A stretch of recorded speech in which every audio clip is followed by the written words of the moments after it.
Lorsqu'il y a 5 ans, nous avons commencé à réfléchir à notre projet de résidence-service, notre volonté n'était pas d'augmenter à tout prix notre rentabilité ou de nous lancer sur le marché locatif, mais bien de penser un nouveau dispositif d'accueil pour personnes âgées qui s'intégrerait dans notre projet institutionnel.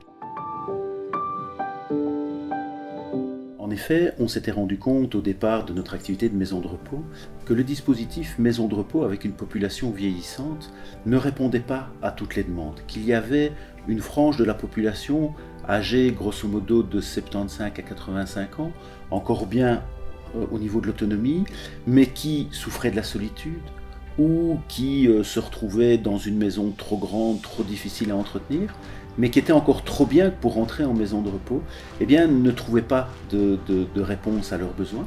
Et donc c'est comme ça qu'on a eu l'idée de lancer une résidence-service, c'est-à-dire des logements tout à fait autonomes, très confortables, tout à fait sécurisés. Tous nos appartements sont pensés et conçus pour personnes à mobilité réduite, disposent de tout le confort, d'une cuisine équipée et d'un service de garde 24 heures sur 24, mais proposent, à côté de ça, un véritable projet de vie. Un projet de vie en lien avec la maison de repos et un projet de vie en lien avec les enfants, puisque nous gérons également sur le site une maison d'accueil pour enfants. Pouvez-vous nous dire en quelques mots les raisons qui vous ont motivé à entrer dans une résidence-service ? Je ne voulais pas que mes enfants soient obligés un jour à me placer, voilà, donc j'ai décidé moi-même. Et puis de toute façon, là où j'étais, il était temps que je parte. Pourquoi avoir décidé de rentrer dans une résidence-service et de quitter finalement votre maison ? Parce que depuis le décès de mon épouse, je me retrouvais seul, avec des repas plus ou moins bâclés. C'était une sorte d'enfer. Tandis qu'ici, c'est une rentrée triomphale. C'est le bien-être. C'est comme si j'avais loué un appartement en ville. Voilà, je le considère comme ça. Mais avec cette possibilité, des services, voilà, tout en ayant des services et en ayant la possibilité aussi d'avoir des contacts sociaux si vous le souhaitez. Voilà.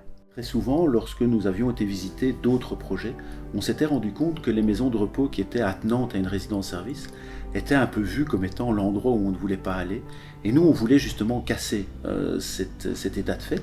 Et on se rend compte qu'avec le fait qu'on partage des couloirs, avec le fait qu'on partage un même jardin, avec le fait qu'on partage des activités, les résidents de la résidence-service vont dans les activités de la maison de repos, se promènent, font des liens, rencontrent des résidents de la maison de repos. Et comme on est une population plus jeune et plus autonome, eh bien on s'est rendu compte que ça avait vraiment reboosté, ça avait redonné un coup de jeune aussi dans nos activités maison de repos.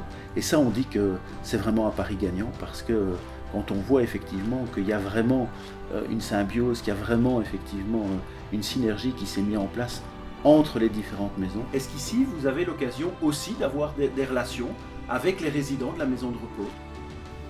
Bien sûr, je suis d'une nature curieuse. Donc je me promène partout et je rencontre les gens.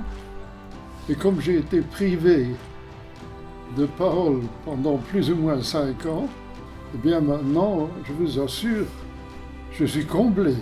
Alors il reste encore les activités à mettre en place avec la maison pour enfants pour que notre projet de résidence-service soit complet et s'intègre vraiment à notre projet institutionnel. Si vous deviez décrire la résidence-service Les Hirondelles en seulement 3 mots, quels seraient-ils ? 5 étoiles. Ça va ? C'est assez d'étoiles ? Il n'y en a pas au-dessus. Mais je dirais simplement que tout est pensé pour le bien-être des résidents.